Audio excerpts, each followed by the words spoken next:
नमस्कार, जय शिवराय। आज आपण सातारा जिल्ह्यातील सज्जनगड उर्फ परळीचा किल्ला याची माहिती पाहणार आहोत। सातारा शहराच्या नैऋत्येस अवघ्या 10 किलोमीटर अंतरावर रुमोडी उर्फ उर्वशी नदीच्या खोऱ्यात हा किल्ला उभा आहे। या किल्ल्याची समुद्र सपाटीपासून उंची सुमारे 3000 फूट आहे। गडाचा परिघ 1 किलोमीटरहून अधिक आहे। पश्चिमेस खेड चिपळूण, उत्तरेस महाबळेश्वर, प्रतापगड, रायगड, तर दक्षिणेस कळंब आणि ईशान्येस सातारा शहर व अजिंक्यतारा आहे। या किल्ल्याचा इतिहास पाहायचा झाल्यास प्राचीन काळी या डोंगरावर अश्वलायन ऋषींचे वास्तव्य होते, त्यामुळे या किल्ल्याला अश्वलायन गड म्हणून ओळखले जाते।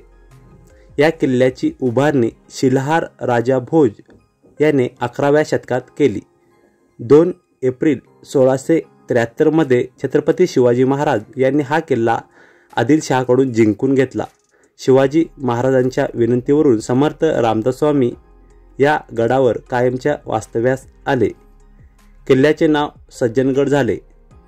पुढे छत्रपती शिवाजी महाराजांच्या राज्याभिषेकानंतर 1679 पौष शुक्ल पौर्णिमेला शिवाजीराजे सज्जनगडावर आल्याचे समजते।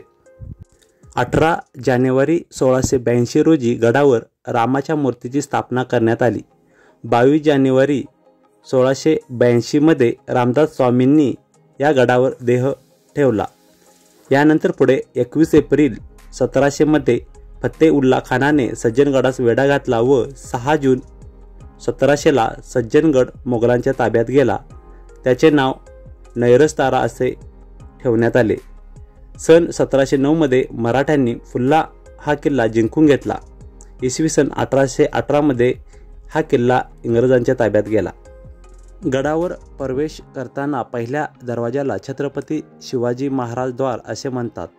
हे द्वार आग्नेय दिशेस आहे। दुसरा दरवाजा पूर्वाभिमुख असून त्याला समर्थ द्वार असेही म्हणतात। दुसऱ्या द्वाराच्या आत प्रवेश करताच उजव्या बाजूला एक फारसी शिलालेख आहे। त्याचा अर्थ ऐश्वर तुझ्या दारातून तोंड दाखवत आहे, हिम्मत त्याच्या कामामुळे सर्व फुलांना प्रफुल्लित करत आहे।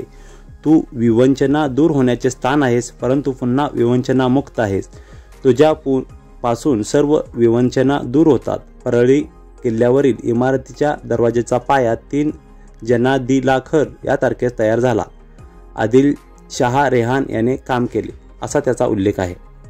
गडावर पुढे डाव्या बाजूस तलाव व आंगलाई देवीचे मंदिर आहे। पुढे तळे असून या तळ्याला घोडाळे तळे असे म्हणतात। या ठिकाणी घोड्यांना पाणी पाजले जायचे। गडावरील मुख्य आकर्षण म्हणजे श्री समर्थांचा मठ व श्रीरामाचे मंदिर। मंदिरालगतच अशोकवन, वेणाबाईचे वृंदावन, ओवऱ्या अक्काबाईचे वृंदावन आणि समर्थांचा मठ या वस्तू आहेत। जीर्णोद्धार केलेल्या मठात शेजगर नावाची खोली आहे। त्यामध्ये पितळी खुरांचा पलंग, तंजावर मठाच्या मेरुस्वामी यांनी समर्थांना प्रत्यक्ष पाहून काढलेले चित्र, समर्थांची कुबडी, गुप्ती, दंडा, सोटा, पाण्याचे 2 मोठे हंडे, पाणी पिण्याचा मोठा तांब्या, पीकदानी, बदामी आकाराचा पानाचा डबा, वलकले व प्रताप मारुतीची मूर्ती आहे। या गुप्तीमध्ये एक लांबच लांब धारदार तलवार आहे। पुढे गडाच्या उत्तरेस गाय मारुती व कल्याण स्वामी मंदिर आहे। अतिशय सुंदर निसर्ग संपन्न हा गड सर्वांनी आवर्जून नक्की पाहावा। धन्यवाद।